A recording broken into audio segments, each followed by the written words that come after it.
आज जो आप यहाँ पर देख रहे हैं जिले रामगढ़ के एक छोटा सा गांव गयो, जिसमें तमाम मुसलमान जुम्मा की नमाज पढ़ने के बाद बाहर खड़े हैं। इनके खड़े होने का मकसद सिर्फ ये है कि वक्फ संशोधन बिल 2024 जो हम मुसलमानों को कतई तौर पर मंजूर नहीं है, और मंजूर भी हम क्यों करें। वक्फ बोर्ड में जो जमीन 8,72,000 एकड़ ये जो जमीन मौजूद है, मैं जानना चाहता हूं और मैं बताना चाहता हूं कि आखिर ये जमीन है किसकी। आज पूरा आलम इस्लाम हर जगह इस बात से वक्फ संशोधन बिल 2024 को बायकॉट इसलिए करना चाहता है कि ये जो जमीन है वक्फ बोर्ड की जो संपत्ति है, ये संपत्ति भारत के आजादी से पहले ब्रिटिश गवर्नमेंट ने हम मुसलमानों को नहीं दिया था। न लॉर्ड कर्जन जो भारत का वायसराय बन करके आया था उसने हमें नहीं दिया था, या फिर लॉर्ड माउंटबेटन ने मुसलमानों को खैरात में जमीन नहीं दिया था। न स्टेट गवर्नमेंट ने मुसलमानों को ये जमीन खैरात में दिया, न केंद्र सरकार ने ये जमीन खैरात में दिया, बल्कि ये जमीन और ये संपत्ति हमारे बाप दादाओं ने अपनी आने वाली नस्लों के लिए, अल्लाह और उसके रसूल के लिए जो वक्फ किया था, ये वो जमीन है।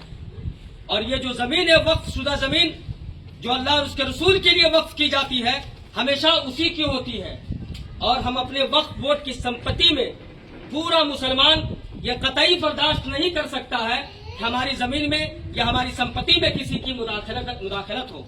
क्या आप चाहते हैं कि ये बिल पास हो कि ये बिल रिजेक्ट हो? आप क्या चाहते हैं? ये बिल रिजेक्ट हो, इसलिए कि पूरा आलम इस्लाम हर मुसलमान चाहता है कि ये बिल कतई तौर पर रिजेक्ट हो।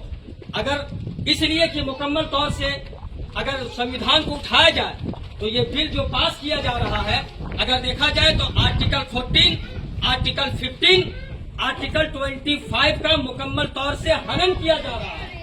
और संविधान में हनन हो, ये भारत का कोई भी नागरिक कतई तौर पर बर्दाश्त नहीं कर सकता है। दूसरी बात, भारत सरकार को अगर संविधान में संशोधन करना था या संविधान बनाना था तो फिर ये कानून क्यों नहीं बनाते हो कि किसी भी धर्म विशिष्ट के खिलाफ या किसी भी धर्म के महापुरुष के खिलाफ कोई आपत्तिजनक टिप्पणी नहीं कर सकता है, चाहे वो किसी भी धर्म से रिलेटेड हो, चाहे वो मुस्लिम समाज का शख्स हो, चाहे वो हिंदू समाज के हमारे भाई हो, चाहे सिख समाज के हो, चाहे ईसाई समाज के हो। किसी समाज के खिलाफ कोई भी टिप्पणी और गलत अभद्र शब्द का इस्तेमाल ना करे।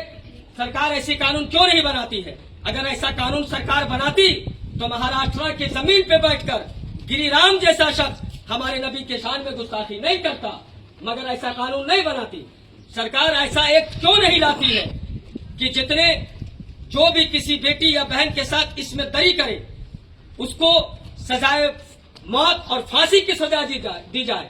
अगर ऐसा कानून सरकार बनाती तो कुछ दिन पहले कलकत्ते में लेडी डॉक्टर के साथ जो हादसा पेश आया वो आज समाज में ऐसा नहीं होता। लेकिन सरकार ऐसे कानून नहीं बनाती है। कानून क्या बनाती है कि मुसलमानों की मस्जिद को और उनकी संपत्तियों को, उनके कब्रिस्तान को, उनके इमाम बाड़ा को, उनकी जगह को, उनकी धार्मिक स्थलों को, उन पर हम कब्जा कैसे करें, इस पर कानून बनाती है। इसलिए मैं तमाम लोगों से आग्रह करूंगा कि इस बिल का पुरजोर विरोध करें।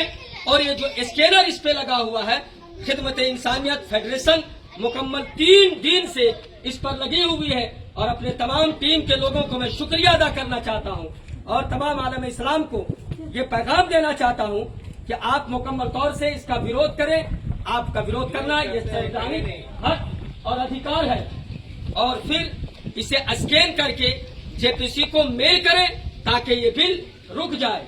और हम हर हाल में किसी तरह से पूरा मुसलमान ये कतई बर्दाश्त नहीं कर सकता है कि वक्फ बोर्ड की संपत्ति में किसी की मुदाखलत हो। वो वक्फ शुदा जमीन जो हमारे बाप दादाओं ने अपने बच्चों के मुस्तकबिल के लिए अल्लाह और उसके रसूल के नाम किया था, वो जमीन अल्लाह और उसके रसूल की थी और कयामत तक के लिए रहेगी। इसलिए हम ये एहतजाज करते हैं पुरअमन तरीके से कि ये बिल हमें मंजूर नहीं है, ये बिल हमें मंजूर नहीं है, ये बिल हमें मंजूर नहीं है। संशोधन